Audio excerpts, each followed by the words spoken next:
안녕하세요. 자, 오늘은 정극인의 상춘곡을 공부하겠습니다. 자, 우리 학생들이 공부할 때 가장 어려워하는 문학 갈래가 가사예요, 가사. 워낙 길기도 하고요. 또 일단 고전 시간은 일단 해석부터 좀 어렵잖아요. 그죠? 그래서 우리가 가사 작품을 굉장히 어려워하는데 정작 시험에는 가사와 연시조가 시험에 가장 많이 기출이 되고 있습니다. 자, 그래서 공부를 안 할래 안 할 수가 없는데요. 자, 그 중에서도 우리 가사 작품, 상춘곡이라는 작품은 우리 고등학생이라면은 꼭 공부를 해야 하는, 할 수밖에 없는 그런 작품이에요. 왜냐하면 이 노래가 바로 최초가 붙은 가사 작품이거든요. 정극인의 상춘곡. 이 정극인이라는 분이 이제 전라도 이제 고향으로 귀향해서 쓴 노래고요. 이게 이제 최초의 가사라고 아직까지 정해져 있고 강호 한정을 노래한 최초의 가사. 그래서 이 작품을 필두로 이제 뭐 면왕정가라든지 정철의 성산별곡이라든지 뭐 등등의 강호 한정가들이 이 상춘곡의 영향을 받아서 지어졌다. 이렇게 보고 있습니다. 그래서 꼭 공부해야 되는 기본 작품 중에 하나고요. 자, 이 노래 강호 한정을 노래했다라고 했는데 자, 제목을 보시면은 특히 자연의 무엇을 노래했느냐? 상춘이란 말 들어보셨어요? 우리가 봄이 되면은 뭐 산을 찾은 상춘객 뭐 이런 식으로 기사가 많이 뜨거든요. 상춘이라는 거는 바로 이 봄의 경치를 감상하는 그걸 상춘이라고 합니다. 상춘곡이니까 바로 봄의 경치를 감상하며 지은 노래라고 보시면 되겠죠. 그러니까 이 노래는 계절의 흐름이 드러난다라고 나오면 틀린 거야. 그지? 계절의 흐름은 드러나지 않고요. 오로지 봄의 경치만 노래하고 있습니다. 자, 서사 부분을 볼 건데요. 자, 서사 부분이 요렇게 6행으로 이루어져 있어요. 선생님이 현대어플리를 바로 밑에다 넣어둔 거거든요. 자, 이 6행을 딱 읽고 화자 찾고 시적 대상이 무엇인지 바로바로 찾으셔야 되겠습니다. 자, 서사 부분은 그냥 한번 먼저 읽고 시작을 해볼게요. 홍진에 묻힌 분내 인내생에 어떠한가 옛사람 풍류를 미칠까 못 미칠까 천지간의 남자 몸이 날만한 이 많건만은 살림에 묻혀이셔 지락을 말할 것까 수간목을 벽계수 알패 두고 송죽 울리에 붕얼주인 되어시라. 자, 해석이 얼추 되셨나요? 자, 화자 여기 나오죠. 자, 이 나의 삶이 어떠하냐라고 홍진에 묻힌 사람들한테 탁 이야기를 하면서 시가 시작이 되고 있네요. 자, 앞에서부터 해석을 해볼게요. 자, 홍진에 묻힌 분내. 자, 홍진이라는 시어도 고전 시가에 굉장히 많이 나오는 시어입니다. 자, 요거 우리 좀 기억을 해줄게요. 자, 요 시어, 자주 나오는 시어. 홍진이라는 거는 붉은 먼지란 뜻이에요. 저쪽 중국에서 건너오는 붉은 황사, 미세먼지. 좋은 사람 있어요? 좋아하는 사람? 없죠, 그죠? 부정적인 시어입니다. 이 붉은 먼지, 바로 원간형은요, 이 속세를 의미해요. 그래서 홍진에 묻힌 사람들아, 바로 속세의 사람들아 라고 이야기를 하는 겁니다. 자, 홍진, 속세를 부정적으로 일컫는 말이에요. 기억을 좀 해주세요. 자, 그래서 속세에 묻혀있는 사람들아, 나의 삶이 어떠한가 라고 했어요. 자, 이 홍진의 삶과 이 나의 삶은 대비되겠죠.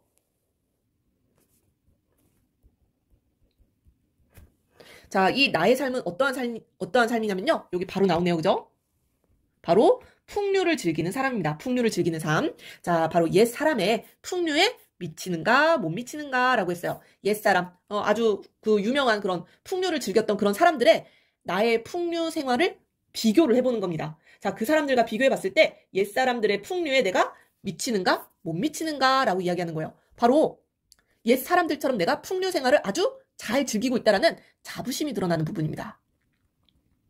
자, 화자의 정서나 태도가 드러나는 부분은 선생님이 이렇게 분홍색으로 표시를 해본 거예요. 그래서 속세의 사람들아, 나의 삶이 어떠하냐? 내 삶은 풍류를 즐기는 삶이고 이 풍류는 옛사람들의 풍류에 아주 비교해봤을 때 괜찮은 자부심이 드러나는 부분이에요. 그죠? 옛사람들의 풍류와 자기의 풍류를 비교하며 자부심을 드러냈다.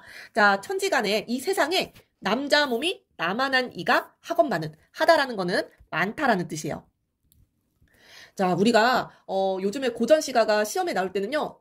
대부분 현대어로 많이 풀이를 해줍니다만 요런 거 정도는 중세어를 쓰더라고요. 이 중세국어에서 하다는 많다라는 뜻이었습니다. 자, 그래서 이 세상에 남자들이 뭐 많죠, 그죠? 거의 뭐 사람의 반이 남자잖아요, 그죠? 이 남자 몸이 나만한 사람이 뭐 수도 없이 많아요, 그죠? 많지만 살림에 묻혀 있는 지극한 즐거움을 모르는 사람이 많다라는 얘기입니다. 자, 살림. 바로 시적 대상 나왔죠? 자연이에요, 자연. 살림. 자연입니다, 자연. 자, 화자는 자연에 묻혀 풍류를 즐기고 있는 사람이에요. 바로 이 자연에 묻혀 있는 지극한 즐거움. 나는 이 자연에서 사는 게 너무너무 즐겁다라는 얘기예요. 이 즐거움을 모른단 말인가? 누가요? 바로 이 속세의 사람들. 그죠? 홍진에 묻혀 있는 사람들은 모른단 말인가? 라는 얘기예요. 왜 자연에 안 오지? 왜 자연에 귀의하지 않지? 이런 얘기죠. 그죠? 자, 그래서 속세의 사람들에 대한, 속세인에 대한 안타까움이 드러나는 부분이에요. 자연에 이런 지극한 즐거움이 있는데 왜 그걸 모른단 말인가 이런 얘기예요. 자, 수간목을 벽계수 앞에 두고, 자, 수간목은 화자의 집이에요, 집. 자, 여기 공간이 좀 이동되는 게 나오거든요. 자, 그래서 공간 하나 체크해 보겠습니다. 화자의 집이에요. 근데 화자의 집이 수간모옥, 몇 칸 안 되는 초가집이라는 뜻입니다. 초가집. 이런 거 뭐예요? 우리 안분지족. 강호한정가에 잘 나오는 태도죠, 그죠? 안빈낙도. 가난함 속에서 즐거움을 찾는 것. 안분지족, 나의 분수에 만족하는. 안분지족, 안빈낙도. 수간목이라는 시어랑 연결지어 보실 수도 있겠어요. 그래서 몇 칸 안 되는 초가집을 지었어요. 화자가 사는 공간입니다. 벽계수. 벽계수라는 건 뭐 시냇물, 그죠? 흘러가는 물 앞에 두고, 뭐 옛날 사람들은 배산임수 이런 거 좋아했잖아요, 그죠? 물이 흐르는 곳에 초가집을 지었어요. 송죽 울울리에 바로 자연 속에서 이런 얘기예요. 그죠? 소나무와 대나무 울창한 빽빽한 그곳에서 바로 풍월 주인이 되어 살고 싶다라는 얘기입니다. 자, 풍월도 자연을 의미하는 시어죠. 이거 준말이에요. 청풍 명월의 준말입니다. 바람과 달, 바로 자연을 대유한 표현이라고 보실 수가 있겠죠? 그죠? 자연이라고 해석하시면 됩니다. 자, 그래서 화자는요. 쭉 내려와 볼까요? 이 화자는 어떠한 삶을 살고 있느냐? 바로 자연의 주인이 되어, 풍월 주인이 되어 살아가고 싶다라는 이야기를 서사에서 하고 있네요. 자, 바로바로 연결되죠? 그죠? 자, 바로 자연에 묻혀 사는 지극한 즐거움에 대해서 서사 부분에서 이야기하면서 시가 시작이 되고 있습니다. 자, 그래서 서사 부분만 딱 봐도, 아, 이 노래 강호 한정가구나. 안분지족, 안빈낙도의 태도가 드러나는구나. 이 사람은 자기의 삶에 만족하고 자부심 느끼고 있구나. 또 홍진이란 시어 다른 시에서도 많이 나오는 이 부정적인 속세를 의미하는 시어구나. 요 정도 기억을 하셔야 됩니다. 자, 우리 본격적으로 본사 내려가 볼게요. 자, 계절 드러나죠? 계절? 봄입니다. 봄. 자, 엊그제 겨울이 지나 봄이 되었어요. 자, 봄의 경치를 이야기하고 싶은데요. 자, 봄의 경치를 구체적으로 드러내기 위한 소재가 3개가 등장합니다. 자, 바로 도화행화, 녹양방초, 마지막 철새들이겠죠? 봄에 우리나라를 찾아온 이 새들. 자, 3가지 소재가 등장합니다. 자, 첫 번째 소재 볼게요. 자, 도화행화, 꽃이겠죠? 복숭아꽃, 살구꽃, 막 그 핑크색 떠오르시면 돼요. 약간 붉은 그런 색깔의 꽃. 석양리에 피어있고. 자, 석양. 이것도 붉은색이잖아요. 그죠? 약간 붉은 이미지가 떠오릅니다. 그죠? 붉은 심상. 자, 녹양방촉. 촉. 풀이잖아요. 풀. 녹은 이 버드나무. 그죠? 버드나무를 이야기할 때 녹자를 많이 씁니다. 그래서 버드나무, 방촉, 향기로운 풀. 이거는 무슨 색상이 떠오르세요? 초록초록한 게 떠오르셔야 되겠죠? 이 붉은 심상과 이 초록. 이거 체크해야 되겠네. 뭐예요? 색채 대비. 바로 이 봄에 이 풍경을 아주 시각적으로 강조하기 위해서 이 색채 대비를 사용한 거라고 보시면 되겠습니다. 아주 강렬하게, 그죠? 시각적인 묘사를 위해서 색채 대비를 사용하고 있어요. 붉은 심상과, 그죠? 초록색 심상, 푸른 심상이라고 해야 되나요? 그죠? 자, 그래서 도화행화는 석양리에 피어있고, 녹양방초는 새우 중에, 봄비겠죠? 그죠? 새우, 가랑비, 봄비입니다. 봄비. 봄비가 막 가느다랗게 내리잖아요. 그죠? 그 속에서 푸르도다라고 했네요. 푸른 심상 떠올리면 되겠고요. 이 두 구는 또 묶어보면은, 자, 우리 가사에서는 반드시 이 표현법이 나와요. 운율을 잘 살려주거든요. 대꾸법 나온 거 보이죠? 그죠? 대꾸법이라는 거는 문장 구조가 비슷한 게 쌍을 이루는 겁니다. 도화행화는 어디에 피어있고 녹양방초는 어디에 푸르도다. 비슷한 문장 구조가 반복되고 있는 거 보이시죠? 됐구 사용됐고요. 푸르도다, 푸르구나 이거 영탄이에요. 감탄형 어미 사용된 겁니다. 새우 중에 푸르구나. 참 봄의 풍경이 너무나 아름답다. 이런 얘기입니다. 자, 그래서 화자가 이렇게 생각했어요. 칼로 말아낸가? 붓으로 그려낸 것인가? 라고 했어요. 이 자연을 칼로 오려서 정교하게 만든 것 같다라는 얘기예요. 붓으로 그려낸 그림 같다라는 얘기예요. 자, 주어가 빠졌죠. 주어가. 누가? 뒤에 나옵니다. 조화, 조물주가. 자, 우리 이 천지를, 이 세상을 만든 누군가가 있잖아요. 그 우리가 조물주라고 많이 이야기를 하죠. 그죠? 조물주가 칼로 말아낸가? 오려낸 것인가? 붓으로 그려낸 것인가? 요런 표현은요, 이 자연을 예찬할 때 많이 사용하는 표현이에요. 자연의 모습이 너무 아름다워. 예찬할 때 관습적으로 사용하는 표현들입니다. 자, 여기도 보면 칼로 말아낸가? 붓으로 그려낸가? 요 대꾸 사용됐죠. 그죠? 자, 대꾸법은 너무 많이 나오기 때문에 선생님이 다 일일이 대꾸법이라고 얘기는 못 해줄 수도 있어요. 뭐 지나갈 수도 있지만 아무튼 요런 표현들 대꾸라고 보시면 됩니다. 자, 요런 표현도 자연을 예찬할 때 많이 사용하는 표현이요. 조물주의 신공, 신비한 공덕이, 신비로운 재주 뭐 이런 뜻입니다. 물물마다 이 자연물 하나하나마다 헌사롭다, 야단스럽다라고 이야기했어요. 조물주가 솜씨가 좋아요. 솜씨가 좋다는 얘기입니다. 야단스럽다는 얘기는. 솜씨가 굿이야, 굿. 너무 잘 만들고 너무 잘 그려냈다는 얘기입니다. 무엇을? 자연을. 자, 이 표현들은 자연을 예찬할 때 관습적으로 많이 사용하는 표현들이에요. 다른 시에서도 한번 보세요. 이런 조물주 얘기 나오면은 자연의 모습이 아름답구나 이렇게 해석을 하시면 됩니다. 자, 조물주가 아주 헌사로워요. 야단스럽게도 잘 만들어놨어요. 자, 거기에다가 수풀에 우는 새는 춘기를 못 내겨워 소리마다 교태로구나 라고 했어요. 자, 이번에는 어떤 심상? 아까는 시각이었죠? 이번에는 뭐예요? 운다라고 표현했잖아. 청각적 심상 잘 드러나네. 자, 청각적 심상 잘 드러나는 부분이고요. 자, 이 부분 친구들이 많이 헷갈려 하는데요. 자, 수풀에 우는 새는요. 감정이입이 되어 있거든요.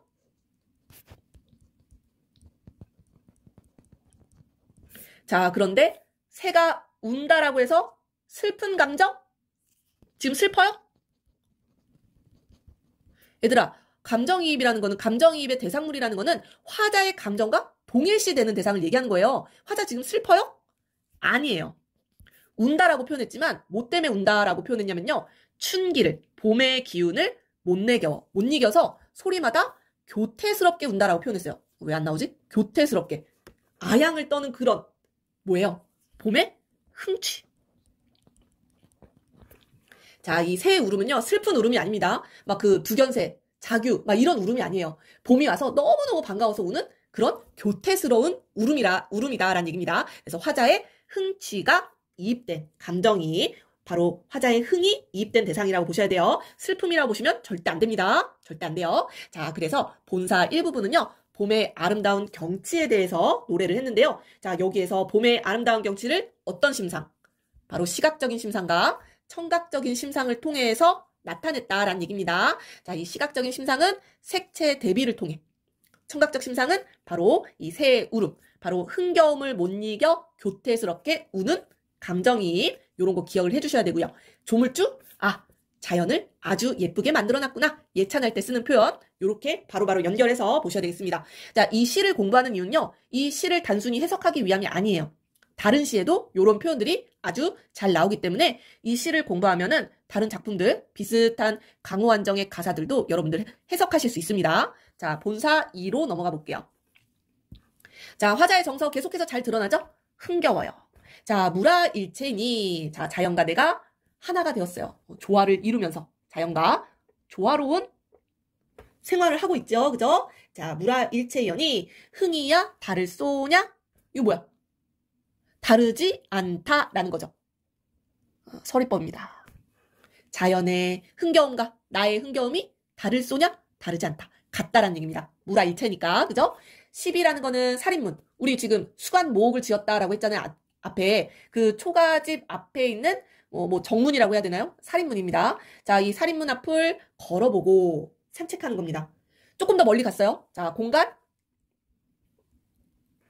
아까 1이라고 썼나요? 공간 1. 자, 공간입니다. 두 번째. 집에서 조금 멀리 가봤네요. 정자에도 앉아봤어요. 정자에도 앉아봤어요. 여기도 대꾸 나오네. 12에 걸어보고 정자에 앉아보니 대꾸. 자, 소요 음영하야 산일이 적적한데. 요런 거는 아마 각주를 줄 것 같긴 한데 몰라도 상관없습니다. 소요 음영. 시를 읊조리면서 천천히 걷는다. 뭐 이런 뜻입니다. 자, 지금 뭐예요? 여기서 중요한 거는 아주 한가롭다라는 얘기입니다. 유유자적하는 거야.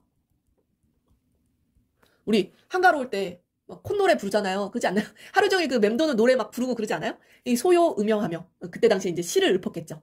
산일이 이 자연 속에서 적적한데 아주 한가롭다라는 얘기입니다. 유유자적하며 한중진미를 아느니 없이 혼자 지내는구나 라고 했어요. 한중진미, 바로 본사이의 핵심어네요. 핵심어.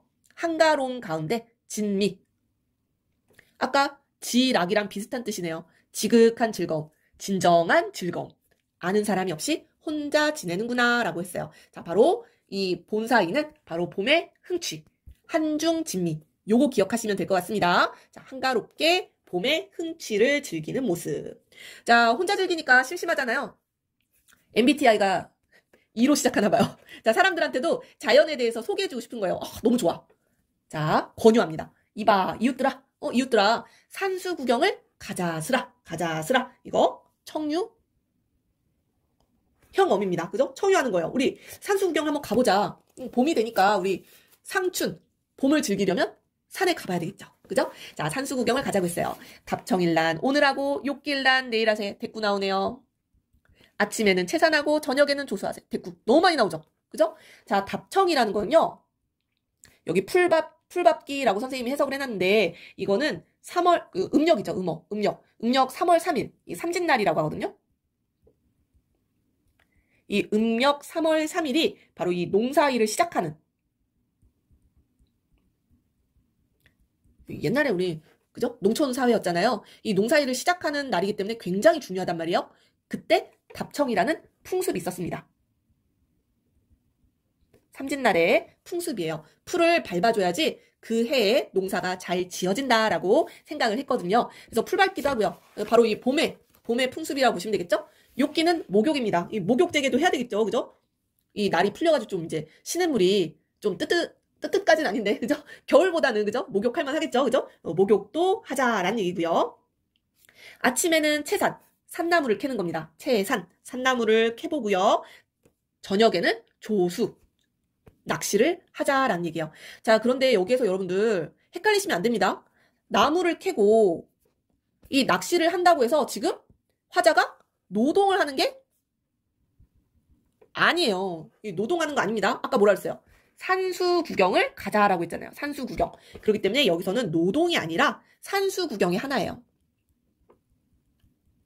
바로 한가롭게 소일거리 하는 거라고 보셔야 되겠습니다. 자, 노동하는 게 아니라는 얘기예요. 이 강호 한정가에서는 요런 뭐 낚시를 한다, 뭐 고기잡이를 한다, 요런 표현이 나와도 대부분 이 어떤 생계를 이어나가는 노동의 그런 의미가 아닙니다. 산수 구경의 일환으로 소일거리를 한다라고 보시면 될 것 같아요. 자, 그래서 본사 3은 산수 구경을 권유하는 부분이고요. 자, 우리 산에 가면은 또 이 풍류를 즐기기 위한, 그죠?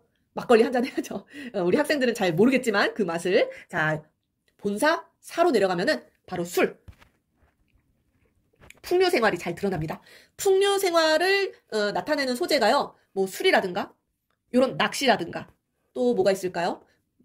노래, 뭐 악기 연주 이런 것들이 풍류 생활을 나타내는 소재라고 보시면 돼요. 자, 여기에서는 술을 마십니다. 술을. 자, 갓 괴어 익은 술을 갓 만들었어요. 익은 술을요. 갈건으로 걸러놓고, 갈건이라는 건 뭐 두건이라고 하는데 여러분들 요즘에도 집에서 한약 지을 때 엄마가 이렇게 배 같은 거 있죠. 삼배 같은, 뭐라고 해야 돼? 이렇게 포로 꾹 짜가지고 주는 집이 있을까요? 요즘엔 좀 없죠. 그죠? 선생님 어렸을 때는 엄마가 그렇게 한약을 지어주시기도 했는데, 아무튼 그런 두건으로 이게 술이 탁주기 때문에, 우리 옛날 전통주들은 이렇게 곡주잖아요. 이게 곡물을 발효해서 만든 술이기 때문에 걸러서 먹어야 돼요. 안 그러면 막 건더기가 막 들어간단 말이에요. 자, 이 두건으로 이 걸러서 먹는 겁니다. 자, 걸러놓고 꽃나무 가지를 꺾어 술을 놓고 먹으리라 라고 했어요. 이 부분. 굉장히 낭만적이지 않아요? 네, 굉장히 낭만적으로. 이 낭만적인 풍류를 즐기고 있다라고 우리가 볼 수 있는 부분입니다. 그렇지 않나요? 자, 선생님이 옆에다가 선생님이 그렸어요. 선생님의 소박한 그런 그림 실력이지만 요렇게 한번 이 수업 자료를 만들면서 살짝 그려봤습니다. 이 술을 먹으면서 한 잔 마실 때마다 하나, 두 잔 마시면 둘, 세 잔 마시면 하나. 이렇게 꺾어가면서 먹었다라는 얘기죠. 옛날에 이런 식으로 선비들이 술을 마셨나 보죠. 낭만적으로 풍류를 즐기고 있는 겁니다. 자, 꽃나무, 계절. 알 수 있는 시어죠. 이 가사가 우리는 지금 전문을 공부하고 있지만 딱 어느 부분만 잘라서 그 시험에 나올 수 있잖아요. 그렇기 때문에 이런 부분을 봤을 때도 계절이 봄에 가깝구나 이렇게 보셔야 돼요. 화풍 이런 것도 따뜻한 바람, 바로 봄바람이에요. 봄바람. 계절감 드러나죠. 그죠? 이 따뜻한 바람이 불어와서요. 얼마나 기분 좋아요. 녹수를 건너오니 시냇물을 건너온다라는 얘기입니다. 근처에 뭐 시내가 있었나 보죠? 바람이 싹 불어오니까 여기도 너무 낭만적이야. 청향은 잔해지고 낙콩은 오세지는구나 라고 했어요. 이 부분도 시험에 잘 나옵니다. 체크해 볼게요. 자, 이 향은 말 그대로 향기예요. 향기. 맑은 향기가 잔에 떨어진다라고 했어요. 자, 향기가 떨어진다? 얘들아, 향기는 눈에 보여요? 안 보여요? 향기가 눈에 보이는 사람 없습니다. 자, 이 부분은 어떤 심상이 드러나는 부분? 그렇죠. 공감각적 심상이 드러나는 부분이에요. 바로 향기, 후각이죠. 보이지 않는 것을 잔에 떨어진다. 시각적인 심상으로 전이시켜서 표현한 겁니다. 자, 공감각적 심상 드러난다라는 거 하나 체크를 해보고요. 자, 낙콩. 붉은 꽃이겠죠. 이 붉은 꽃잎이 옷에 떨어진다라고 했어요. 굉장히 낭만적입니다. 이것도 여기다 연결해 볼게요. 굉장히 지금 이 꽃이 피어있는 어떤 나무 그늘에서 술을 마신다라는 것을 상상해 보세요. 꽃이 떨어질 때마다 꽃잎이 내 옷에 탁 떨어지는. 이거 일단은 대꾸도 되어 있네요. 청향은 잔에 지고 낙콩은 옷에 진다. 대꾸도 되어 있고요. 이 풍류를 굉장히 낭만적으로 묘사한 부분이라고 보실 수가 있겠습니다. 그리고 낙콩이 옷에 진다. 꽃잎과 내가 입은 옷이 같은 색의 그 색깔로 물들고 있잖아요. 그죠? 그래서 이 부분은요. 앞에서도 나와 있었지만 그죠? 다시 한번 자연과 나의 조화로운 물아일체된 모습을 표현한 부분이라고 보실 수가 있겠어요. 자, 구절 하나 체크하고 시험에 낼 만한 게 너무나 많죠. 그죠? 자, 공감각적 심상. 자, 낙콩이 옷에 떨어지는구나. 꽃잎과 자연과 내가 하나가 된 듯한 물아일체된 모습. 낭만적으로 그려냈구나. 라는 거. 뭐, 대꾸도 사용됐고요. 그죠? 자, 내려가 보겠습니다. 준중이 비었거든. 준중은 술독이에요. 술 항아리. 그죠? 비었거든. 나에게 아뢰어라. 날다려. 요거. 부사격 조사에게. 뭐, 요런 뜻입니다. 자, 나에게 아뢰어라. 술. 떨어지면 안 돼. 그치? 자, 지금 이 술 마시는 거 계속 이어져야 된단 말이에요. 자, 소동 아에더러 주가에 술을 물어. 소동이라는 건요. 어린아이. 시종이에요. 시중 드는 아이 있죠. 이런 걸로 봤을 때 바로 이 화자는 양반이라는 걸 알 수가 있습니다. 이 양반들은 혼자 다니지 않아요. 꼭 한 사람 정도 시중 드는 사람을 데리고 다니거든요. 어린 종이라고 생각하시면 됩니다. 이 어린아이에게 주가. 술집에 가서 지금은 이러면은 아동 학대인데, 그지? 근데 뭐, 조선시대니까요. 어린아이에게 이 술집에 술이 있는지 물어서 어른은 막대짓고 아이에게 술을 매게 했네요. 지금 아동 학대인데, 아무튼. 자, 술을 가지고 어디로 갔느냐? 미음 완보하야 시냇가로. 자, 공간, 세 번째 공간입니다. 자, 술 마시기 좋은 곳으로 조금 장소를 옮겨봤어요. 자, 시냇가로 옮겨봤습니다. 어떻게 하면서? 미음. 콧노래 부르는 거예요. 시를 읊조리면서 시를 읊조리면서 완보 보 산책할 때 그죠? 보자 쓰잖아요. 그죠? 천천히 걸어서 시냇가에 혼자 앉아 명사 맑은 물에 잔을 씻어 부어 들고 뭐 여기는 해석만 할 줄 알면 될 것 같아요. 그죠? 명사 모래입니다. 모래 깨끗한 모래 위를 흐르는 맑은 물에 잔을 씻어서 부어 들고 또 술을 부어서 마시는 겁니다. 자, 흐르는 물을 부어봤더니요. 자, 뭐가 둥둥 떠내려오네요. 뭐가 떠내려와요? 도화. 복숭아 꽃이 꽃잎이 이렇게 떠내려오는 거야. 자, 그랬을 때 이 도화꽃은요, 복숭아꽃은 우리가 그 밑에 구절이랑 연결해서 보실 수가 있는데요. 이 도연명이라는 중국의 유명한 시인입니다. 이 도연명이 도화원기라는 이야기를 썼는데요. 이 도화원기는 바로 이 복숭아꽃이 잔뜩 피어있는 무릉도원에 대한 이야기입니다. 무릉도원. 그래서 이 화자가 이 시냇물에 떠내려오는 복숭아꽃을 보고는 도연명의 도화원기를 연상한 거예요. 떠올렸어요. 여기가 바로 그 도화원기에 나오는 무릉도원이구나 라고 생각을 한 겁니다. 이 무릉도원은 뭐예요? 우리가 고전시가에서 이상향을 이야기할 때 무릉도원, 무릉, 줄여서는 무릉 이렇게 이야기를 많이 합니다. 바로 여기가 무릉도원에 가깝구나 라는 얘기입니다. 저 산이 거긴가? 저 산이 무릉도원인가? 라고 했어요. 저 복숭아꽃이 떠내려오는 저 복숭아꽃이 피어있는 그곳이 바로 내가 꿈꾸던 이상향이구나, 무릉도원이구나 라는 얘기입니다. 자, 여기까지가 본사사고요. 본사사에서는 화자가 뭐 했어요? 술을 마셨죠. 바로 풍류생활을 즐겼다라고 보시면 되겠습니다. 풍류생활. 자, 이제 거의 다 봤어요. 자, 본사오랑 결사 부분만 보면 오늘 끝입니다. 자, 조금만 더 힘내볼게요.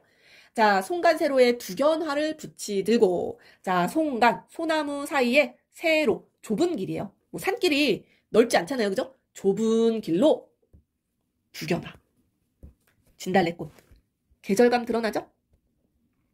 봄에 피잖아요. 그죠? 진달래꽃.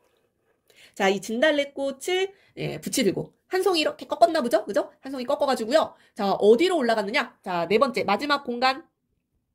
자, 그러니까 이 시는 좀 길게 봤을 때, 자, 시상전개 공간의 이동이 있다 없다?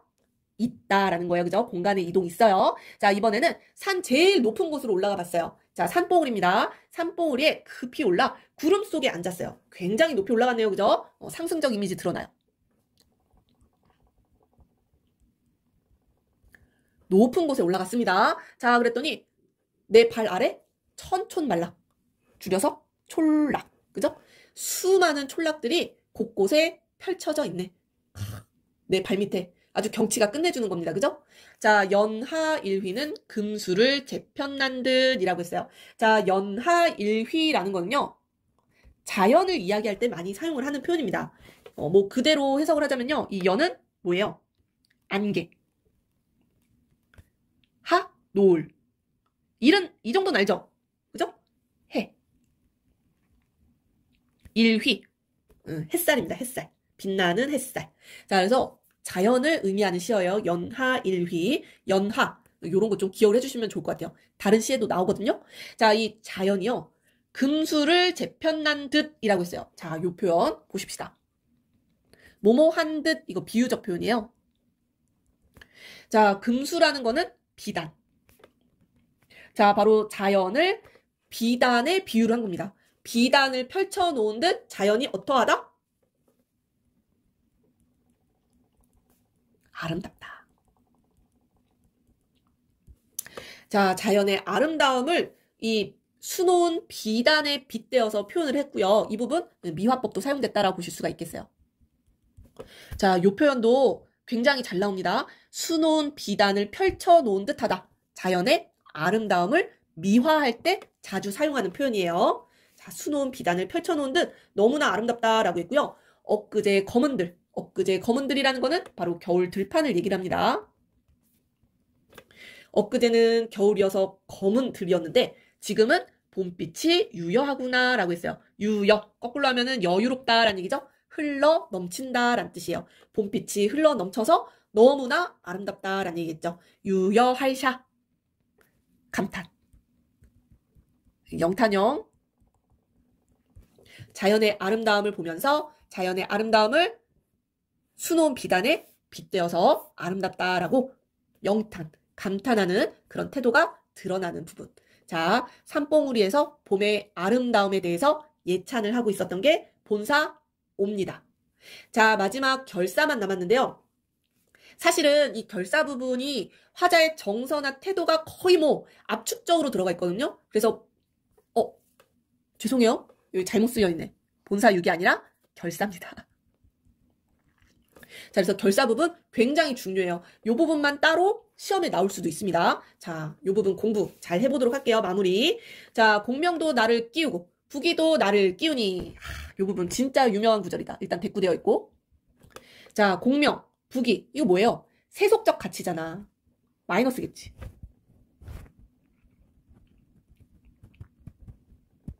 자, 근데 이 세속적 가치에 대한 부정적인 화자의 심정을 어떻게 표현했냐면요. 내가 공명을 꺼리는 게 아니라 공명이 나를 꺼리고 부기가 나를 꺼린다라고 표현했어요. 밑에 해석 보세요. 그죠? 자, 요거 주객 전도된 표현입니다. 주객 전도는 왜 사용한 거예요? 왜 바꿔놨어요? 주체와 객체를? 강조하기 위해서. 강조하기 위함입니다. 자, 그래서 주객 전도에서 자신이 공명과 부기를 꺼리는데 마치 주체와 객체가 바뀐 것처럼 표현을 했다라는 얘기예요. 요거 기억해 주셔야 되겠네요. 그죠? 자, 공명이 나를 꺼리고 사실은 내가 공명을 싫어해요. 부기가 나를 꺼리니 내가 부기를 싫어한다. 강조하기 위해서 주객전도. 자, 청풍명월 자연입니다. 내가 지향하는 곳이죠? 자, 어떻게? 요렇게 표시해 볼 수 있겠네. 요렇게 표시할 수 있겠죠? 대조되는 거. 자, 자연 외에 어떤 벗이 있겠느냐라고 했어요. 나는 자연만. 여기도 서리법이죠? 어떤 벗이 있겠느냐? 자연만이 나의 벗. 바로 자연 친화적인 태도. 아주 잘 드러나죠? 자연이 내 친구. 이런 얘기니까. 자, 단표누항의 흩은 헤엄을 아니하네. 중요한 시어 계속 나오고 있어. 얘들아, 단표누항 요거 외워. 자, 요 결사 부분은요. 잘 모르겠으면 외웁시다. 외워주는 게 좋을 것 같아요. 너무 중요한 시어들이 많이 나와서요. 단표누항이요. 단표누항. 이 단이라는 게 현대어플리에 자세히 안 해놨네요. 단이 도시락. 표는 표주박으로 떠먹는 물입니다. 누항? 박인로의 누항사라는 가사 들어보셨어요? 누추한 곳이란 뜻이요. 그래서 이 단표누항 나오잖아요. 이거 같은 말? 단사표음이라고 돼요. 어떠한 생활을 나타낸다? 앞에서 나왔었잖아. 서사에서. 안빈낙도. 안분지족.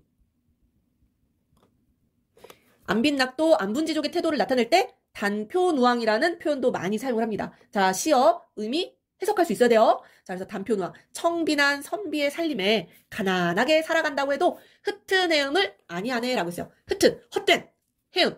해다라는 게 헤아리다, 생각하다 라는 뜻이거든요. 헛된 생각을 하지 않는다 라고 했어요. 흩은 생각은 뭐예요? 요거 연결할 수 있어야 되겠죠? 바로 앞에 나온 공명북입니다. 흩은 헤음도 마이너스지, 그지? 자, 공명북이 연결해 보실 수 있겠어요? 속세에 대한 헛된 그런 생각을 나는 절대 하지 않겠다라는 얘기예요.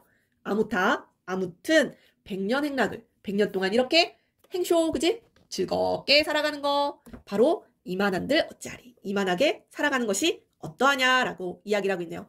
이 삶에 대한 만족감. 안분지조.